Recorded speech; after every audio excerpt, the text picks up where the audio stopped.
Our next topic is Elizabeth's religious settlement in 1559, and this happens just a year after she becomes queen. So, Elizabeth's religious settlement is her trying to settle the question of religion. She obviously is going to make the country Protestant, but she doesn't want to upset the Catholics for a few different reasons. She doesn't want to be compared to her sister Mary, who left a legacy of violence. We know that 300 Protestants were killed under Mary. She doesn't want to look to completely extinguish the Catholic Church, she simply wants it to fade away.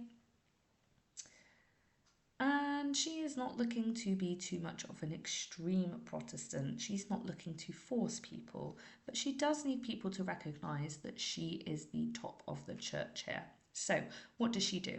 First thing she passes is the Act of Supremacy. Supremacy means you are the best, supreme.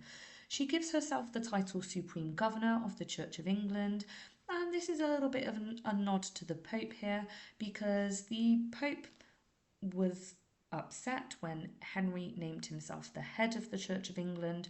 So Elizabeth is looking to kind of repair that relationship with the papacy here. So she gives herself the title Supreme Governor of the Church of England. She doesn't want to enrage the papacy because she isn't looking to be vulnerable to an invasion.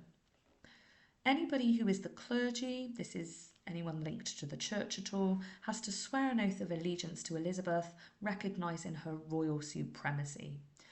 We then have the Act of Uniformity. Uniform means the same, and the idea here was that you would walk into a Protestant church and they would all look the same, feel the same, and be the same.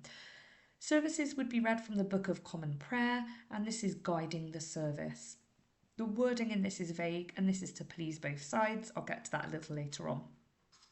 Commissioners are sent to check the church is following these orders, and we have visitations where they're being inspected just to make sure that the religious settlement is being followed.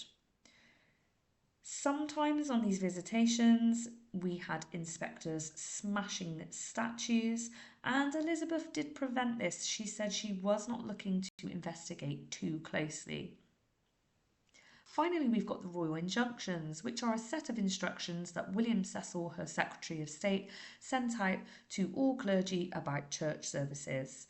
So he was very firm that clergy have to teach royal supremacy, that Elizabeth is the legitimate leader of the church, and this is in place of the Pope or the papacy. A licence is required from the government if you want to preach. This is to prevent any strong extreme Catholic preachers.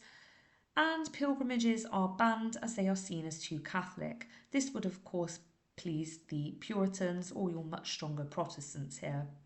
One that pleases both sides is the banning of fake miracles. So, why does this please the Catholics? They didn't believe that their miracles were fake. They believed that the priests were magical and could perform these ritual ceremonies that did contain an element of magic.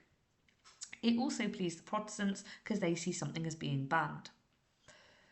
Anyone who did not go to the Protestant church could be reported to the Privy Council. This is in terms of nobles, and she can just keep a close eye on resistant, who's not going to church in those areas that are strong in Catholics.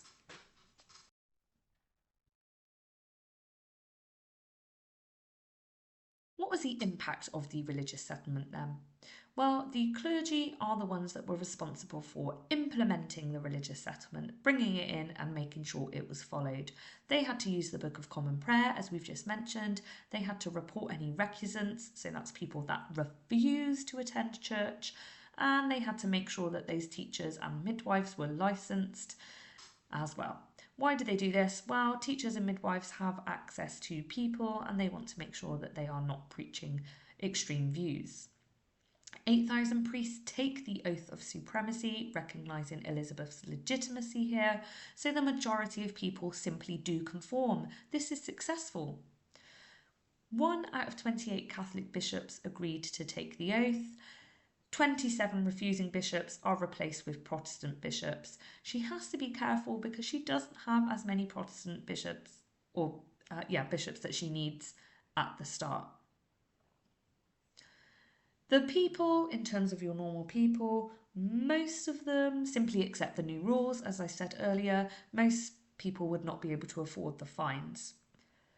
It's the nobles that could afford the fines and they would simply pay it rather than go to church. The people like the vague wording, it tends to please both sides. And if anyone strongly opposed the new rules, they're known as recusants or recusants. In terms of church courts, what are they responsible for doing? Well, they absolutely must reinforce Elizabeth's legitimacy as her royal supremacy by teaching the religious settlement. This is teaching that Elizabeth is at the top. They control the licences and they carry out the visitations, inspecting the churches every 3 to 4 years. As I've mentioned before, Elizabeth says she doesn't want them to be inspected too closely. 400 clergy are dismissed after the first visits, though, which shows that some of them were not following the new rules. They have to check in on other professions, like those pesky teachers, and there is the threat of punishment through fines if people aren't following the rules.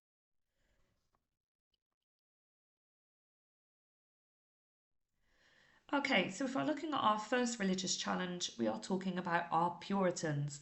Now, Puritans really are on Elizabeth's side. They are a strict type of Protestant that have emerged, and she needs to keep them sweet because there are not enough qualified Protestant clergy to be replaced. How do they cause a problem then? I must start this by saying they aren't making a claim on Elizabeth's life. They do recognise that she is the head of the church, and they do recognise that she's much better than the Pope, who is Catholic. So the first one is the crucifix controversy. And Elizabeth wants to keep crucifixes in church. She likes them. She grew up with them in her church. She has one in her personal chapel. The Puritans see them as an icon. And remember, fake miracles, statues of these have been banned, and they believe that this image of Christ on the cross is icon worship. They don't like it. They want Elizabeth to do something about it by banning them. She does ban them. She listens to them, and she keeps her own personal one in her own personal chapel, but she does back down on this one because there simply aren't enough qualified Protestants to replace the refusing bishops. In terms of the vestment controversy, this is where some clergy were refusing to wear the special vestments. This is the vestments that have symbolism on them, a little bit of colour, and to follow the uniformity of the services. Now, the Puritans want a complete ban on this because it's recognition that the bishops are slightly better than the rest of the congregation, the people going to the church. She refuses to back down on this one, and instead the Archbishop of Canterbury, Matthew Parker, puts on an exhibition, and refusing bishops are invited to come and view the exhibition. 37 out of the 110 that refuse to attend are fired.